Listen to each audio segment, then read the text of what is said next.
성도 여러분, 오늘 밤 우리는 벽시계 초침만 또각또각 들리는 조용한 방에서 몸은 이불 속에 누워 있는데 마음만 아직 하루를 끝내지 못한 한 사람의 밤을 함께 지나가려 합니다. 오래 믿고 살아온 뒤에야 알게 되는 늦은 진실은 때로 믿음은 더 세게 붙드는 힘이 아니라 내가 놓쳐도 하나님께서 나를 놓지 않으신다는 사실이며 오늘 밤 우리는 왜 그것이 지친 사람을 다시 일으키는지 보게 될 것입니다. 계속 모든 것을 혼자 붙들고 버티다 보면 하나님께 맡겨야 할 짐까지 내 책임으로 여기게 되고 결국 가장 가까운 사람에게도 따뜻한 말 한마디 건네기 어려워질 만큼 마음이 메말라질 수 있습니다. 그러니 편안해지기 전에 잠시 시간을 내어 이 영상에 좋아요를 눌러주시고 구독해주세요.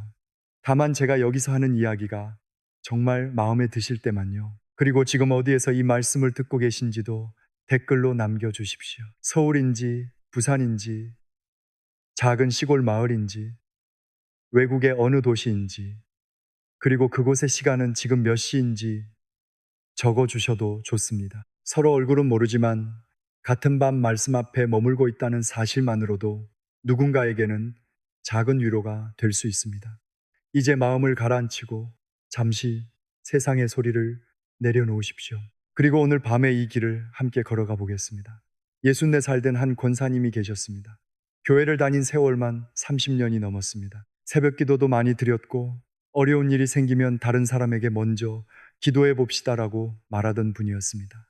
그런데 어느 겨울부터 이상하게 밤이 길어졌습니다. 남편은 몸이 예전 같지 않았고 아들은 일을 그만둔 뒤 집에 있는 날이 많아졌습니다. 결혼한 딸은 전화만 하면 괜찮다고 했지만 목소리 끝이 자꾸 흔들렸습니다. 권사님은 낮에는 아무렇지 않은 얼굴을 했습니다. 밥도 차리고 교회에도 갔습니다. 그런데 밤 12시가 지나 집안이 조용해지면 가슴 한쪽이 서늘해졌습니다. 냉장고 돌아가는 낮은 소리 거실, 벽시계 초침 소리, 창문 틈으로 스며드는 찬 기운까지 유난히 크게 느껴졌습니다. 이불을 턱 밑까지 끌어올려도 마음은 따뜻해지지 않았습니다. 어느 날 새벽 1시가 넘었을 때 딸에게 전화가 왔습니다. 딸이 조심스럽게 물었습니다. 엄마, 아직 안 자지? 권사님은 얼른 목소리를 밝게 만들었습니다. 왜 안 자? 이제 자려고 했지. 그러자 잠시 침묵하던 딸이 말했습니다. 엄마도 힘들면 힘들다고 해. 맨날 우리 걱정만 하지 말고. 그 말을 듣는데 권사님은 대답을 하지 못했습니다. 수화기 너머로 딸의 숨소리만 들렸습니다. 전화를 끊고 나니 갑자기 눈물이 났습니다. 성도 여러분, 이런 밤을 지나보신 적 있으십니까? 남들에게는 믿음 좋다는 말을 듣는데 정작 혼자 남으면 기도할 말조차 떠오르지 않는 밤 말입니다. 저도 그런 때가 있습니다. 말씀을 전하는 사람이라고 해서 언제나 마음이 단단한 것은 아닙니다. 기도하면서도 속으로는 주님 정말 듣고 계십니까? 라고 묻고 싶을 때가 있고 맡긴다고 말해놓고 다시 걱정을 주워 담을 때도 있습니다. 믿음이 있다는 것과 두려움이 없다는 것은 같은 말이 아닙니다. 그 권사님도 그랬습니다. 하나님, 제가 뭘 더 해야 합니까? 그 한마디를 하고는 더 이상 기도가 이어지지 않았습니다. 혹시 오늘 여러분의 아픔도 이것 아닙니까? 너무 오래 기도했는데 달라지는 것이 보이지 않고 가족 문제는 그대로이고 몸은 지쳤고 이제는 무엇을 더 해야 하는지도 모르겠는 것 말입니다. 그런 사람에게 주님은 더 열심히 하라고 먼저 다그치지 않으십니다. 바로 그 자리에 마태복음 11장 28절의 말씀이 찾아옵니다. 수고하고 무거운 짐 진 자들아 다 내게로 오라. 내가 너희를 쉬게 하리라. 이 말씀을 천천히 들어보십시오. 주님은 짐을 다 해결한 사람에게 오라고 하지 않으십니다. 정신을 차린 뒤 오라고도 하지 않으십니다. 수고하고 무거운 짐을 진 바로 그 사람에게 오라고 하십니다. 권사님은 그날 성경을 오래 읽지도 못했습니다. 눈물이 나서 글자가 흐려졌기 때문입니다. 휴대전화를 머리맡에 두고 조용히 말씀 낭독을 틀었습니다. 그게 전부였습니다. 그날 밤 모든 문제가 해결된 것도 아닙니다. 아들의 형편이 갑자기 달라진 것도 아니고 남편의 몸이 하루아침에 좋아진 것도 아닙니다. 그런데 아침이 되었을 때 권사님은 한 가지를 깨달았습니다. 자기가 밤새 세상을 붙들고 있지 않아도 아침은 왔다는 사실입니다. 여러분, 이것이 오늘 첫 번째 문을 여는 열쇠입니다. 우리가 쉬는 동안 하나님이 반드시 우리가 원하는 방식으로 모든 문제를 해결하신다는 뜻이 아닙니다. 그러나 내가 눈을 감아도 하나님은 눈을 감지 않으시고 내가 아무것도 할 수 없는 순간에도 그분의 임재는 사라지지 않습니다. 그래서 단 3일은 하나님을 시험하는 숫자가 아닙니다. 오늘부터 사흘 밤만이라도 모든 것을 해결하려는 손을 내려놓고 말씀 곁에 머물러 보자는 초대입니다. 어떤 분에게는 눈물이 먼저 올 것이고 어떤 분에게는 아무 느낌도 없을 수 있습니다. 괜찮습니다. 중요한 것은 하나님께서 우리의 감정에 따라 가까워졌다, 멀어졌다 하시는 분이 아니라는 사실입니다. 처음에 말씀드린 늦은 진실의 이유가 여기에 있습니다. 믿음은 언제나 내가 하나님을 단단히 붙드는 능력으로 증명되는 것이 아니라 힘이 빠져 손을 놓는 순간에도 하나님께서 나를 붙들고 계심을 받아들이는 데서 깊어집니다. 그렇다면 정말 성경에도 사람이 아무것도 할 수 없는 밤, 심지어 잠든 순간에 하나님께서 먼저 찾아오신 이야기가 있을까요? 야곱의 밤을 떠올려 보십시오. 그는 편안한 침실에서 잠든 사람이 아니었습니다. 형 에서를 피해 도망가던 길이었습니다. 앞날은 보이지 않았고 뒤로 돌아갈 수도 없었습니다. 해가 지자 들판의 공기는 차가워졌고 그는 돌 하나를 가져다가 머리맡에 두고 몸을 웅크렸습니다.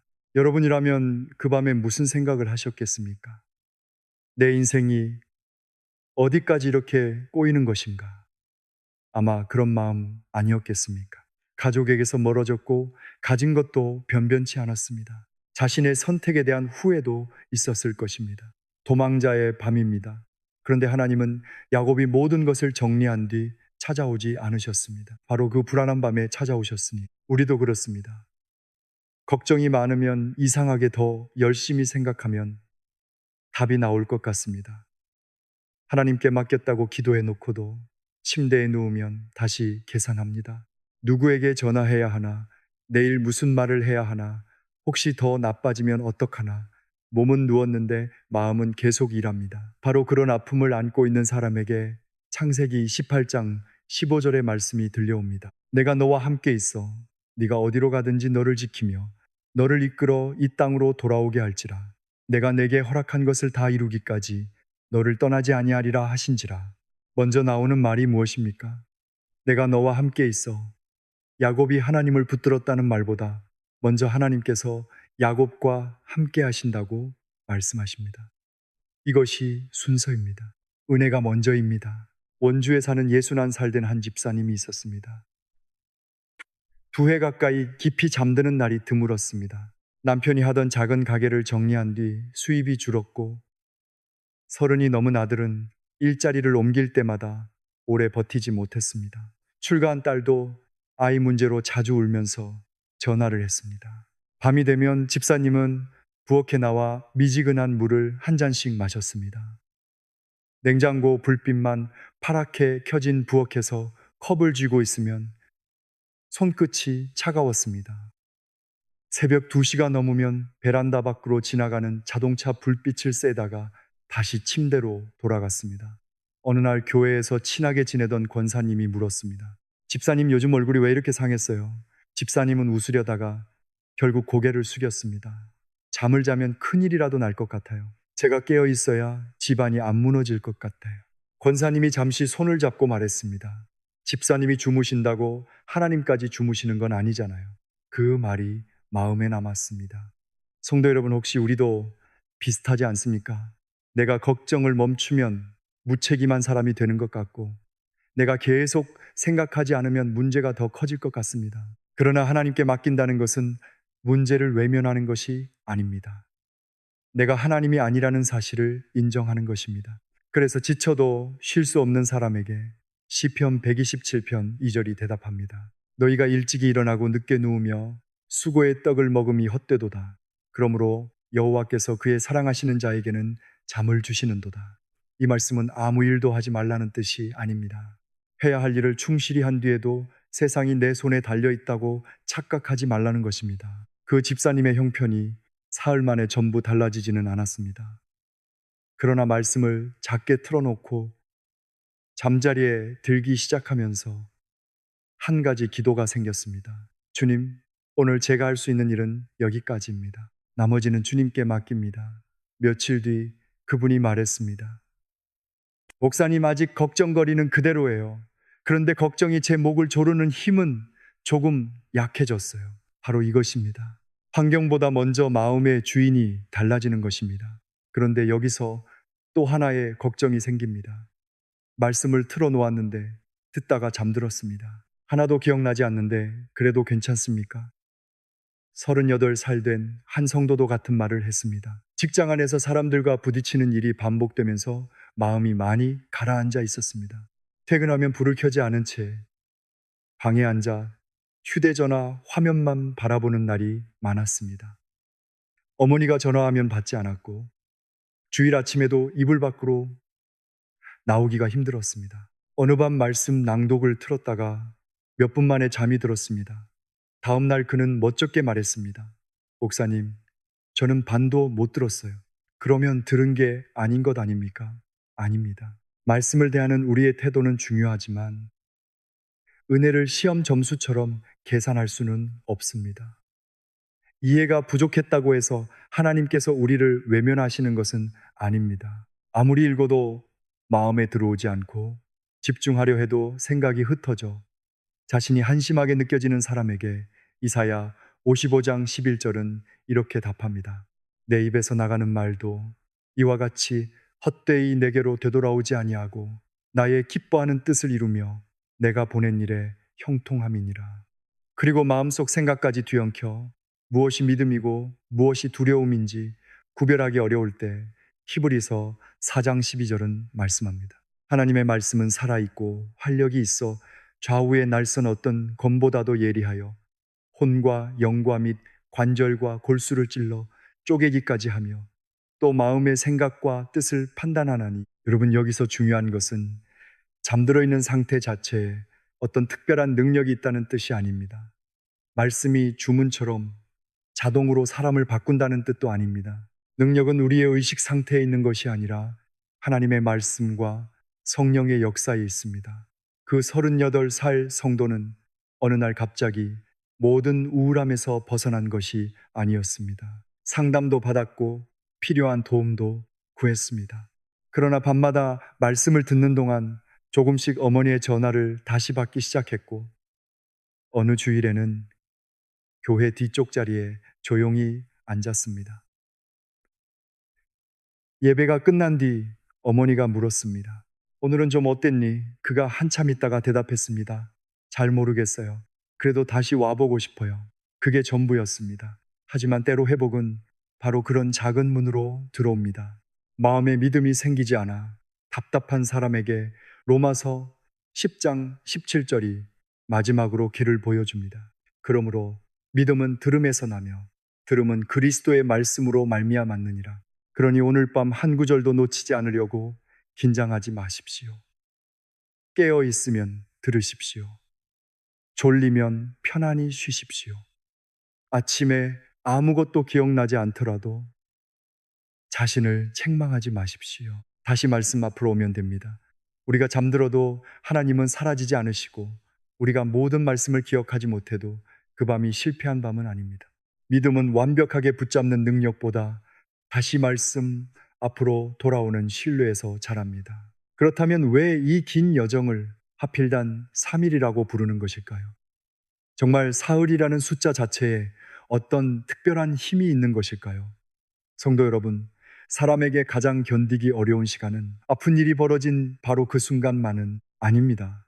아무 일도 일어나지 않는 것처럼 보이는 시간이 더 힘들 때가 있습니다. 기도했는데 대답이 없는 것 같고 문을 두드렸는데 열리지 않고 어제와 오늘이 똑같아 보이는 시간 말입니다. 예수님께서 십자가에 달리신 뒤에도 그랬습니다. 제자들이 바라본 것은 닫힌 무덤이었습니다. 함께 길을 걷던 주님은 보이지 않았습니다. 여인들은 울었습니다. 제자들은 흩어졌습니다. 그들에게 그 시간은 부활을 기다리는 멋진 사흘이 아니었습니다. 모든 것이 끝났다고 생각했던 시간이었습니다. 여러분, 바로 여기에 우리의 밤이 있습니다. 주님, 언제까지입니까? 저 역시 일이 오래 풀리지 않으면 이 질문을 합니다. 기다리는 동안 믿음이 늘 평안하기만 한 것은 아닙니다. 하나님을 믿으면서도 마음 한구석에서는 결과를 재촉하고 싶을 때가 있습니다. 그래서 기다림이 힘든 사람을 함부로 믿음 없다고 말할 수 없습니다. 절망한 여인들이 무덤을 찾아갔을 때 하나님께서는 먼저 그들의 두려움을 외면하지 않으셨습니다. 바로 그 두려움 한가운데 마태복음 28장 5절에서 6절의 말씀이 들립니다. 천사가 여자들에게 말하여 이르되 너희는 무서워하지 말라. 십자가에 못 박히신 예수를 너희가 찾는 줄을 내가 아노라. 그가 여기 계시지 않고 그가 말씀하시던 대로 살아나셨느니라. 와서 그가 누우셨던 곳을 보라. 무덤이 마지막이 아니었습니다. 그러나 여기서 한 가지는 분명히 해야 합니다. 예수님의 부활이 내가 사흘 동안 무엇을 하면 하나님께서 사흘째 원하는 결과를 주신다는 공식은 아닙니다. 십자가와 부활은 우리가 하나님을 조종하는 방법이 아니라 죽음처럼 끝나 보이는 자리에서도 하나님께 마지막 말씀이 있다는 복음입니다. 그 차이가 중요합니다. 경남 진주에 68살 된 한 권사님이 계셨습니다. 신앙생활은 오래 했지만 몇 해 사이 마음이 많이 지쳐 있었습니다. 남편과는 대화가 줄었고 둘째 아들과는 돈 문제로 크게 다툰 뒤 몇 달째 연락이 끊겨 있었습니다. 무엇보다 권사님 자신이 기도하기가 싫어졌습니다. 어느 저녁 교회에서 함께 봉사하던 63살 집사님이 찾아왔습니다. 작은 보온병에 따뜻한 보리차를 담아왔습니다.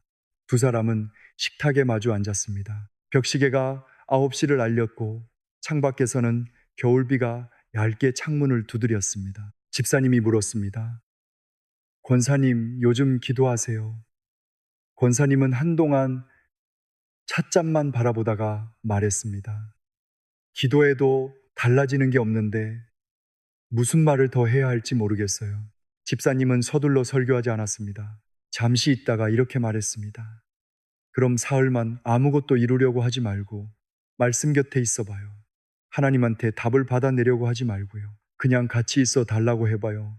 권사님은 씁쓸하게 웃었습니다. 사흘 지나도 똑같으면 그래도 하나님은 하나님이시잖아요. 그 말이 이상하게 오래 남았습니다. 첫날 밤 권사님은 말씀을 틀어놓았지만 마음은 여전히 답답했습니다. 둘째 날에도 특별한 느낌은 없었습니다. 오히려 아들 생각이 나서 눈물이 났습니다. 그런데 셋째 날 새벽이었습니다. 커튼 틈으로 푸른 새벽빛이 들어왔습니다. 주전자에서 물 끓는 소리가 났고 권사님은 부엌 의자에 혼자 앉아 있었습니다. 그때 문득 이런 생각이 들었습니다. 문제가 아직 그대로여도 나는 다시 기도할 수 있겠구나. 아들을 향한 서운함도 그대로였습니다.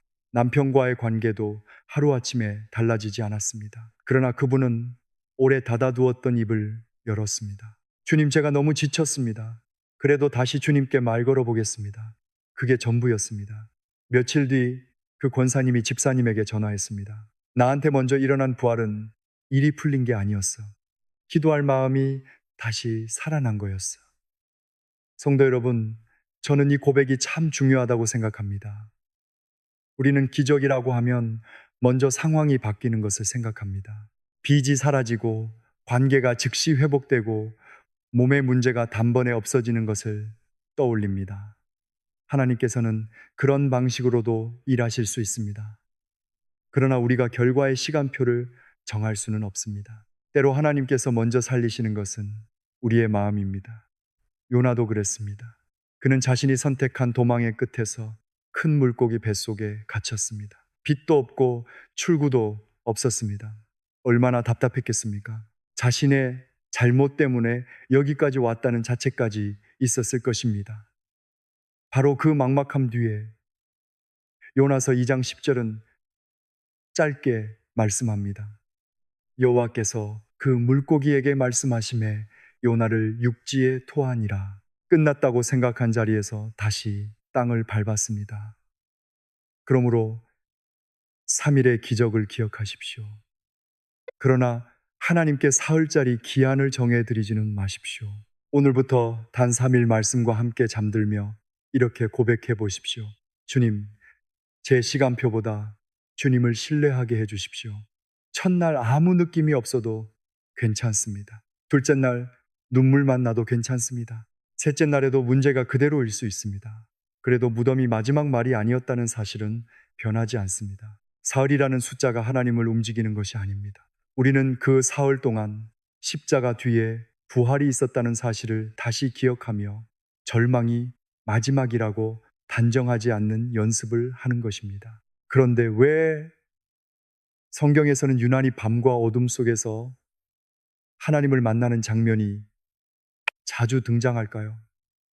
밤이 되면 왜 낮에는 견딜만 했던 걱정이 갑자기 더 커질까요? 그리고 더 아픈 질문이 하나 있습니다. 실패하고 넘어지고 하나님 앞에 얼굴을 들기 어려워진 사람에게도 그 밤은 회복의 시간이 될 수 있을까요? 낮에는 할 일이 많습니다.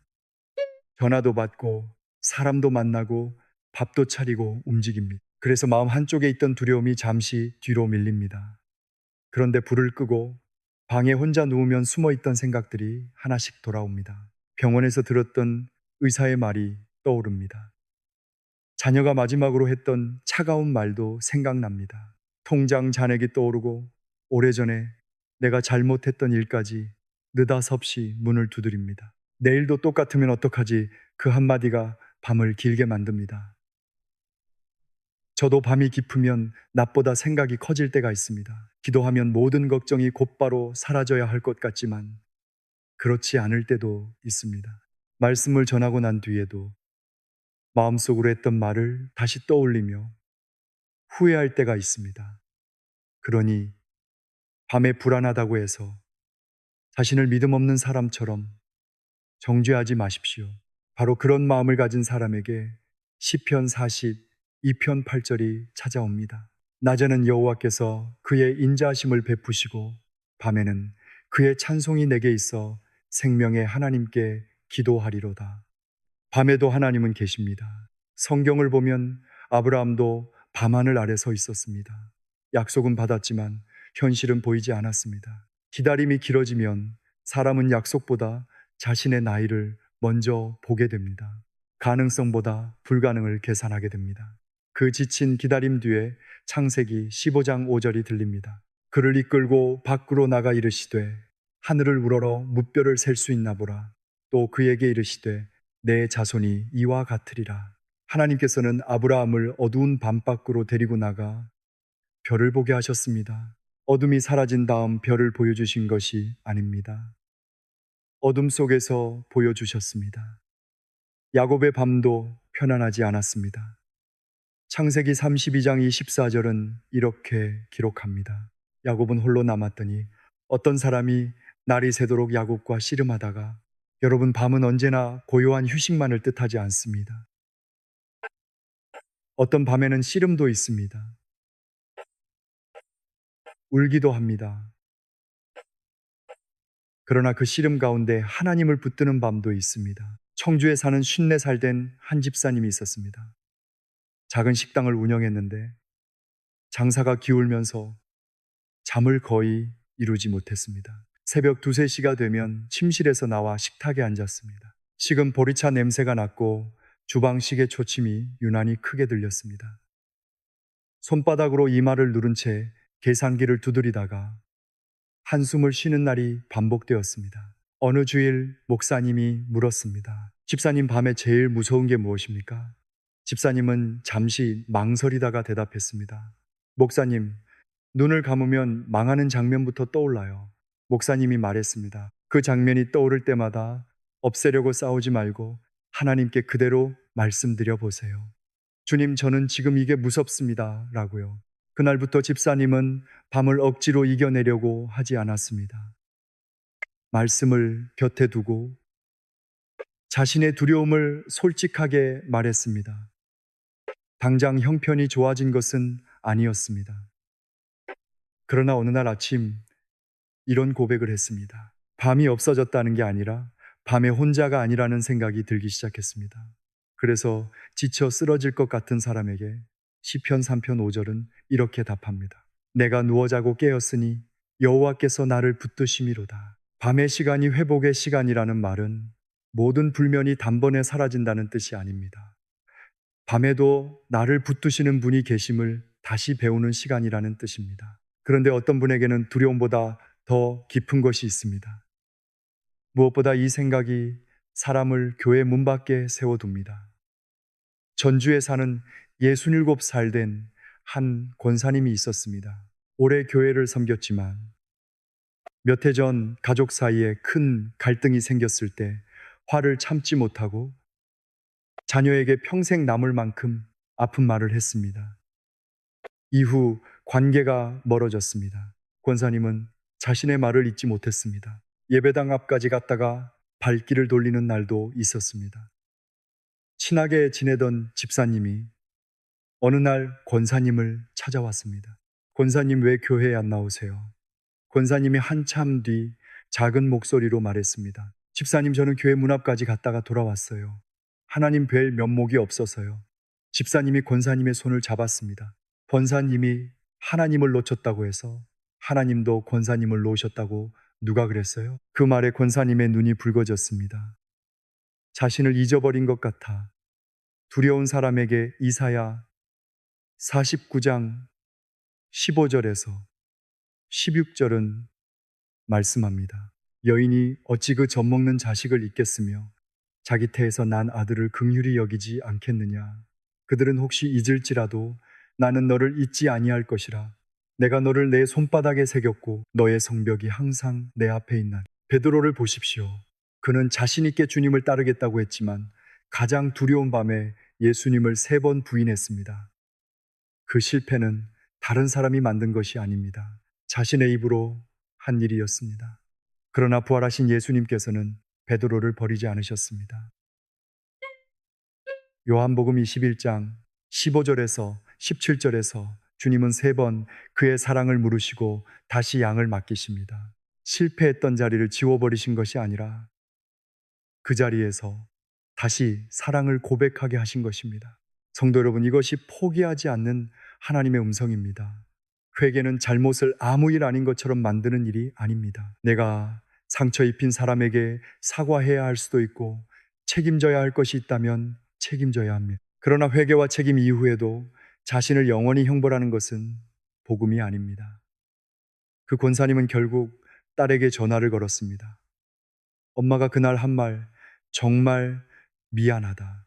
전화기 너머에서 한동안 아무 대답도 들리지 않았습니다. 권사님은 손을 떨었습니다. 그러다 딸이 말했습니다. 엄마, 나도 시간이 좀 필요해. 그래도 전화해줘서 고마워. 완전한 화해는 그날 끝나지 않았습니다. 그러나 문이 열렸습니다. 그리고 자신의 실패보다 하나님의 사랑이 작은 것은 아닐까 두려워하는 사람에게 로마서 8장 38절에서 39절이 마지막으로 대답합니다. 내가 확신하노니 사망이나 생명이나 천사들이나 권세자들이나 현재일이나 장래일이나 능력이나 높음이나 깊음이나 다른 어떤 피조물이라도 우리를 우리 주 그리스도 예수 안에 있는 하나님의 사랑에서 끊을 수 없으리라. 밤은 두려움이 커지는 시간이 될 수 있지만 동시에 하나님의 손에 다시 나를 맡기는 시간이 될 수 있습니다. 그리고 실패는 우리에게 책임을 요구하지만 그 실패가 하나님의 사랑을 끝내는 마지막 문장이 되지는 못합니다. 그렇다면 사람은 정말 한순간에 방향을 바꿀 수 있을까요? 그리고 이미 8달 가까이 지나온 2026년에도 새로운 시작이라는 말을 할 수 있을까요? 우리는 변화라고 하면 긴 시간을 먼저 생각합니다. 성격 하나 바뀌는데도 오래 걸리고 오래된 습관을 내려놓는 일도 쉽지 않습니다. 관계가 한번 틀어지면 다시 말을 건네는데 몇 달이 걸리기도 합니다. 그래서 어느 순간 이런 생각을 합니다. 저 역시 바꾸고 싶다고 말하면서 익숙한 방식을 고집할 때가 있습니다. 하나님께 맡기겠다고 하면서도 결국 내가 원하는 방향으로 일이 움직이기를 기다립니다. 그러다가 뜻대로 되지 않으면 역시 안 되는구나라고 너무 빨리 결론을 내릴 때도 있습니다. 그런데 성경에는 방향이 한순간에 뒤집힌 사람이 나옵니다. 사울입니다. 그는 다메섹으로 가고 있었습니다. 길을 잘못 들어 우연히 헤매던 사람이 아닙니다. 분명한 목적이 있었습니다. 예수 믿는 사람들을 붙잡으려 했습니다. 자신이 옳다고 확신하며 그 길을 걷고 있었습니다. 그런데 여러분, 사람이 가장 위험할 때가 언제인지 아십니까? 길을 잃었을 때만이 아닙니다. 잘못된 길을 가면서도 자신은 완전히 옳다고 확신할 때입니다. 사울에게는 바로 그런 고집이 있었습니다. 그 길에서 갑자기 빛이 비쳤습니다. 땅에 엎드러졌습니다. 지금까지 붙잡고 있던 확신이 무너졌습니다. 자신이 옳다고 믿었던 삶 전체가 흔들리는 순간 사도행전 9장 4절에서 음성이 들립니다. 땅에 엎드러져 들음의 소리가 있어 이르시되 사울아 사울아 네가 어찌하여 나를 박해하느냐 하시거늘 그날 사울의 방향은 바뀌었습니다. 바로 이것이 180도 변화는 한순간에 일어납니다 라는 말의 핵심입니다. 모든 문제가 한순간에 끝난다는 뜻이 아닙니다. 사람의 방향은 한순간에 바뀔 수 있다는 뜻입니다. 다메섹 길에서 사울의 방향은 바뀌었지만 이후 바울의 삶에는 긴 순종의 시간이 있었습니다. 배워야 했고 기다려야 했으며 고난도 통과해야 했습니다. 그러므로 한순간의 결단과 긴 회복은 서로 반대되는 말이 아닙니다. 수원에 사는 62살 된 한 집사님이 있었습니다. 오랫동안 술 때문에 가족과 많이 부딪혔습니다. 끊겠다고 약속했다가 다시 마시는 일이 반복됐고 아내는 더 이상 약속을 믿지 않았습니다. 어느 추운 저녁 집사님이 집에 들어왔는데 현관에 불만 켜져 있었습니다. 거실은 어두웠고 식탁 위 국은 차갑게 식어 있었습니다. 아내가 방에서 나와 말했습니다. 또 약속하라는 말은 하지 마세요. 이제는 그 말이 더 힘들어요. 집사님은 아무 대답도 못했습니다. 다음 주구는 우연히 예배당 뒤쪽에 앉았습니다. 설교가 끝날 무렵 고개를 숙이고 처음으로 이렇게 기도했습니다. 주님, 저는 술만 문제가 아니라 제가 제 힘을 너무 믿었습니다. 도와주십시오. 그날 이후 모든 욕구가 기적처럼 사라진 것은 아니었습니다. 상담을 받았고 가족의 도움을 구했고 넘어질 것 같은 날에는 먼저 전화를 했습니다. 몇 달 뒤 아내가 물었습니다. 이번에는 뭐가 달라졌어요? 집사님이 말했습니다. 내가 할 수 있다고 말하는 걸 그만뒀어. 도움받아야 한다고 인정했어. 그게 시작이었습니다. 성도 여러분, 때로 180도 변화는 상황이 한순간에 완벽해지는 사건이 아니라 내가 걸어가던 방향을 돌리는 결단입니다. 이제는 숨기지 않겠습니다. 먼저 사과하겠습니다. 도움을 받겠습니다. 다시 하나님께 돌아가겠습니다. 오랫동안 실패해서 이제 아무것도 달라질 수 없다고 느끼는 사람에게 마가복음 9장 23절은 말씀합니다. 예수께서 이르시되 할 수 있거든이 무슨 말이냐? 믿는 자에게는 능히 하지 못할 일이 없느니라 하시니 믿음은 내가 무엇이든 원하는 대로 만들어내는 힘이 아닙니다. 불가능해 보이는 자리에서도 하나님의 가능성을 닫아버리지 않는 것입니다. 그리고 이제 2026년을 생각해 봅시다. 우리는 이미 이 해 많은 날을 지나왔습니다. 그러니 새해가 막 시작되었습니다. 라고 말할 수는 없습니다. 그러나 새로운 시작이 꼭 1월 1일에만 가능한 것은 아닙니다. 여러분, 혹시 마음속으로 이런 계산을 하고 계십니까? 벌써 너무 늦었어. 그 말 때문에 올해 남은 날들까지 포기하지 마십시오. 대전에 사는 65살 된 한 권사님이 올해 봄까지도 많이 지쳐 있었습니다. 남편과 대화는 거의 끊겼고 큰아들과도 오래 서먹했습니다. 건강검진 결과를 기다리는 동안 마음은 더 무거워졌습니다. 어느 날 친구 집사님이 함께 산책하다 말했습니다. 권사님, 올해 다 지나간 것처럼 걷지 마세요. 권사님이 피식 웃었습니다. 뭐가 달라지겠어. 벌써 이렇게 됐는데. 집사님이 대답했습니다. 달력은 많이 넘어갔어도 하나님까지 올해 일을 끝내신 건 아니잖아요. 그 말에 권사님이 걸음을 멈췄습니다. 과거를 계속 바라보다가 앞으로 한 걸음도 떼기 힘든 사람에게 이사야 43장 18절에서 19절은 말씀합니다. 너희는 이전 일을 기억하지 말며 옛날 일을 생각하지 말라보라. 내가 새 일을 행하리니 이제 나타낼 것이라. 너희가 그것을 알지 못하겠느냐. 반드시 내가 광야의 길을 사막에 강을 내리니 새 일은 과거가 없었다는 뜻이 아닙니다. 상처를 부정한다는 뜻도 아닙니다. 과거가 오늘의 마지막 주인이 되게 하지 않겠다는 뜻입니다. 그래서 실패했던 자신만 보느라 앞으로 나아가지 못하는 사람에게 고린도후서 5장 17절이 이어집니다. 그런즉 누구든지 그리스도 안에 있으면 새로운 피조물이라. 이전 것은 지나갔으니 보라 새 것이 되었도다. 권사님은 거창한 일을 시작하지 않았습니다. 먼저 남편과 아침 식탁에서 10분씩 이야기를 나누기 시작했습니다. 아들에게는 길게 해명하는 대신 짧은 문자 하나를 보냈습니다. 엄마가 먼저 마음 열지 못해서 미안하다. 답장은 천천히 해도 된다. 바로 답이 오지는 않았습니다. 그래도 권사님은 말했습니다. 이번에는 결과가 빨리 안 와도 도망가지 않으려고요. 그것이 새로운 시작이었습니다. 그리고 모든 것이 낡고 끝난 것처럼 보이는 순간에도 요한계시록 21장 5절은 더 큰 소망을 보여줍니다. 보좌에 앉으신 이가 이르시되 보라 내가 만물을 새롭게 하노라 하시고 또 이르시되 이 말은 신실하고 참되니 기록하라 하시고. 성도 여러분, 2026년 새로운 시작의 해라는 말은 올해 남은 모든 일이 원하는 대로 풀린다는 약속이 아닙니다. 오늘이라도 방향을 돌려 하나님께 다시 한 걸음 내디딜 수 있다는 초대입니다. 180도 변화는 한순간에 시작될 수 있습니다. 그러나 그 방향을 따라 걷는 데는 날마다의 은혜와 도움과 순종이 필요합니다. 그리고 2026년이 이미 많이 지나갔어도 하나님 앞에서는 오늘이 다시 시작할 수 있는 날입니다. 이제 우리가 오늘 밤 지나온 7개의 문을 다시 바라보겠습니다. 첫 번째로, 우리는 하나님은 잠든 사이에도 일하신다는 사실을 보았습니다.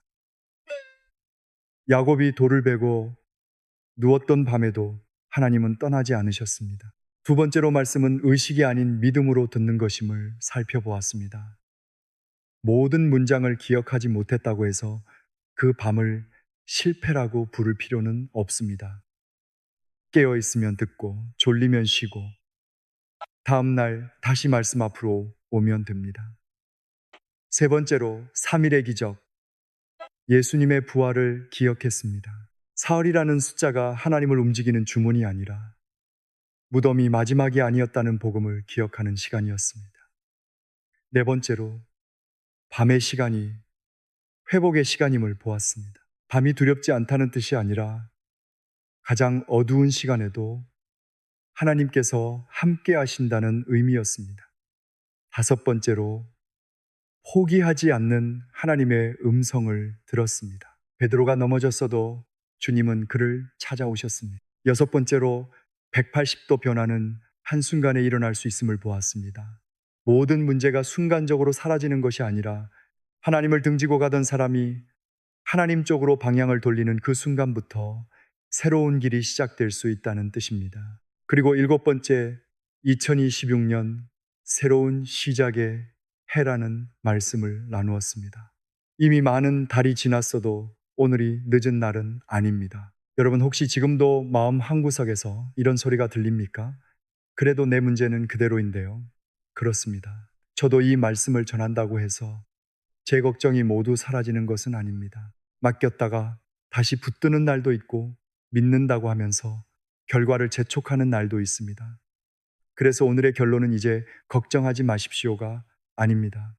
오히려 이렇게 말하고 싶습니다. 걱정하는 그 모습 그대로 다시 하나님께 가져가십시오. 처음에 만났던 64살 권사님의 딸이 전화로 이렇게 말했죠. 엄마도 힘들면 힘들다고 해. 어쩌면 오늘 하나님 앞에서도 그 말을 해도 괜찮습니다. 주님, 저 힘듭니다. 주님, 무섭습니다. 주님, 아직 화가 납니다. 주님, 그래도 떠나고 싶지는 않습니다. 그게 기도입니다. 오래 붙들고 있어 손가락에 힘이 빠졌는데도 염려를 놓지 못하는 사람에게 베드로전서 5장 7절이 대답합니다. 너희 염려를 다 주께 맡기라. 이는 그가 너희를 돌보심이라. 왜 맡깁니까? 우리가 강해서가 아닙니다. 그가 우리를 돌보시기 때문입니다. 그러니 오늘 밤부터 단 3일 하나님과 거래하려 하지 말고 하나님께 머물러 보십시오. 첫째 날에는 한숨만 나올 수도 있습니다. 둘째 날에는 아무 느낌도 없을 수 있습니다. 셋째 날에도 해결되지 않은 문제가 남아 있을 수 있습니다. 그래도 괜찮습니다. 3일의 기적은 하나님께 사흘 안에 결과를 요구하는 일이 아닙니다. 십자가 뒤에 부활이 있었다는 사실 때문에 내 절망을 마지막이라고 부르지 않는 것입니다. 180도 변화도 마찬가지입니다. 오늘 밤 모든 것이 바뀌지 않더라도 방향 하나는 돌릴 수 있습니다. 먼저 사과할 수 있습니다. 도움을 요청할 수 있습니다. 다시 기도할 수 있습니다. 오래 닫아 둔 성경을 펼칠 수 있습니다.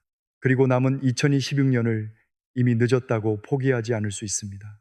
오늘 이 말씀이 마음에 남았다면 좋아요와 구독으로 계속 함께 해주셔도 좋습니다. 댓글에는 지금 마음에 가장 무겁게 놓인 기도 제목을 짧게 남겨주십시오. 다른 성도님의 기도 제목을 보게 된다면 조용히 그분을 위해 한번 기도해 주셔도 좋겠습니다. 이제 마지막으로 평안을 잃어 잠들지 못하는 우리의 아픔 앞에 요한복음 14장 27절의 말씀을 놓겠습니다. 평안을 너희에게 끼치노니 곧 나의 평안을 너희에게 주노라. 내가 너희에게 주는 것은 세상이 주는 것과 같지 아니하니라. 너희는 마음에 근심하지도 말고 두려워하지도 말라. 주님, 오늘 밤 지친 성도님들을 불쌍히 여겨주십시오. 아무에게도 말하지 못한 눈물과 가족 때문에 삼킨 한숨과 병원 결과를 기다리는 두려움과 경제적인 걱정과 오래된 후회를 주님 앞에 내려놓습니다. 우리가 잠들어도 주님은 우리를 잊지 않으심을 믿게 하시고 해결되지 않은 문제 때문에 하나님의 사랑까지 의심하지 않게 하여 주십시오. 상처 입은 마음에는 위로를 주시고 잘못한 일이 있다면 회개할 용기를 주시며 관계를 회복하기 위해 먼저 손 내밀 지혜를 주십시오. 도움이 필요한 사람은 도움을 구하게 하시고 혼자 견디지 않게 하여 주십시오. 단 3일을 지나며 기적을 요구하기보다 주님의 임재를 더 깊이 신뢰하게 하시고 3일의 기적이 무엇보다 우리의 믿음과 소망을 다시 살리는 부활의 기억이 되게 하여 주십시오.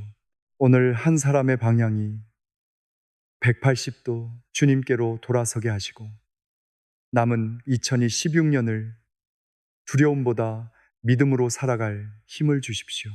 그리고 지금 이 순간 말씀을 듣다가 잠드는 성도님에게도 평안을 허락하여 주십시오.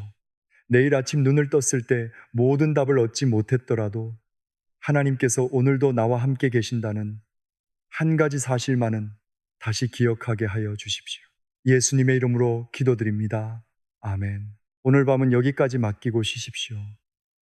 그리고 내일 아침 눈을 뜨면 가장 먼저 문제의 크기를 세지 말고 밤새 나를 붙드신 하나님께 짧게 한마디 해보십시오. 주님, 오늘도 함께 걸어주십시오.